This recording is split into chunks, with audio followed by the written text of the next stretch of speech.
Ayyuhal ikhwah azzani wa azzakumullah. Kita lanjutkan pembacaan kitab Al-Adabul Mufrad.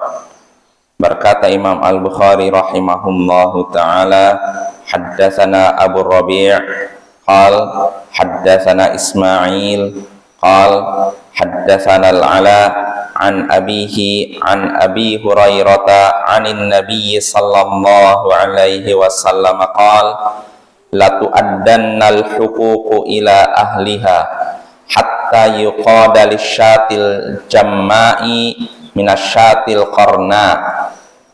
Telah menceritakan kepada kami Abu Rabi', ia berkata telah menceritakan kepada kami Ismail, ia berkata telah menceritakan kepada kami Al-Ala dari ayahnya dari Abu Hurairah dari Nabi sallallahu alaihi wasallam, beliau bersabda, sungguh hak-hak akan ditunaikan kepada pemiliknya sampai-sampai kambing yang tidak bertanduk akan diberikan kesempatan untuk membalas kepada kambing yang bertanduk.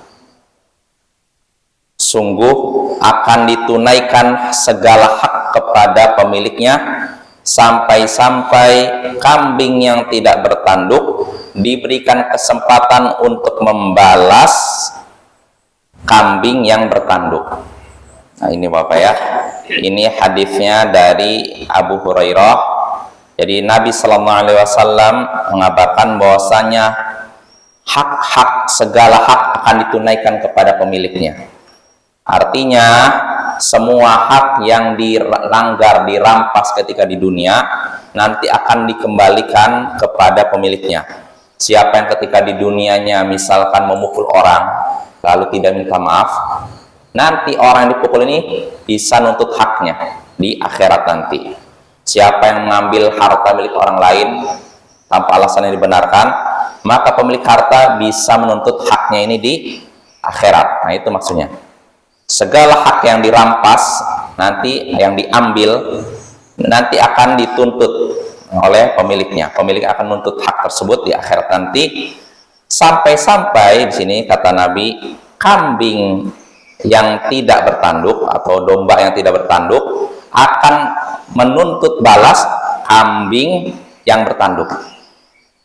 Domba yang bertanduk. Maksudnya begini, misalkan di dunia kan domba kan saling sama-sama bertanduk kan, yang satu nanduk ini sehingga tanduknya rusak, hilang, yang ini utuh, maka yang tanduknya rusak nanti di akhirat nanti diberikan kesempatan untuk membalas menyeruduk domba yang pernah menanduk dia sehingga tanduknya hilang itu. Nah, itu artinya nanti ada kisos. Sebagaimana di dunia ada kisos, di akhirat pun ada kisos. Dan kisosnya juga bukan cuma sesama manusia, bahkan sesama hewan. Hewan yang pernah menerkam ini, singa menerkam kancil, nanti di akhirat balikan, bergantian gitu loh. Yang menerkam akan diterkam, gitu maksudnya Bapak. Nah, itu maksud hadis tadi. Nah, dari hadis ini kita bisa mengambil beberapa pelajaran. Pertama, wajibnya menunaikan hak-hak orang lain. Wajibnya menunaikan hak-hak orang lain. Ya. Kita wajib menunaikan hak orang lain, bukan hak orang lain, hak siapapun. Hak istri kita, hak teman kita, hak tetangga kita, dan semacamnya. Karena kalau kita tidak menunaikan hak mereka, mereka akan menuntut hak mereka di akhirat nanti. Nah, ini faedah pertama. Faedah kedua yang bisa kita petik dari hadis tadi, keadilan Allah Subhanahu wa taala. Sebab Allah tidak akan membiarkan hak seorang hamba hilang begitu saja di dunia. Jadi kalau misalkan seorang ketika di dunia haknya dilanggar, uangnya diambil oleh orang tanpa alasan dibenarkan, kehormatannya direndahkan tanpa alasan dibenarkan, nyawanya ditumpahkan tanpa alasan dibenarkan, maka Allah tidak akan membiarkan haknya begitu hilang begitu saja. Terus apa yang terjadi? Haknya akan ditunaikan di akhirat. Ini menunjukkan keadilan Allah Subhanahu wa taala, Bapak ya. Jadi jangan orang yang berbuat zalim jangan merasa tenang. Wah, saya udah mukul dia, udah merampas hartanya, tenang. Enggak, nanti di akhirat akan dituntut perbuatan kamu tersebut. Nah, ini faedah kedua. Lalu faedah ketiga di sini, hewan, sesama hewan nanti akan ada kisos. Bukan cuma sesama manusia, sesama hewan ada kisos. Tapi kisos di sini bukan berarti hewan adalah mukallaf, mendapatkan beban syariat, enggak.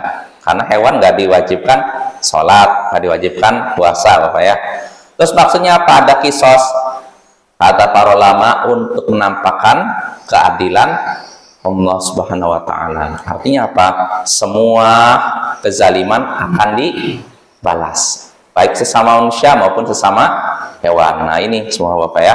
Ini menunjukkan keadilan Allah Subhanahu wa taala di akhirat nanti. Wassallallahu ala nabiyyina Muhammadin wa ala alihi wa sahbihi ajma'in. Wa akhiru da'wana anil hamdulillahi rabbil alamin. Assalamualaikum warahmatullahi wabarakatuh.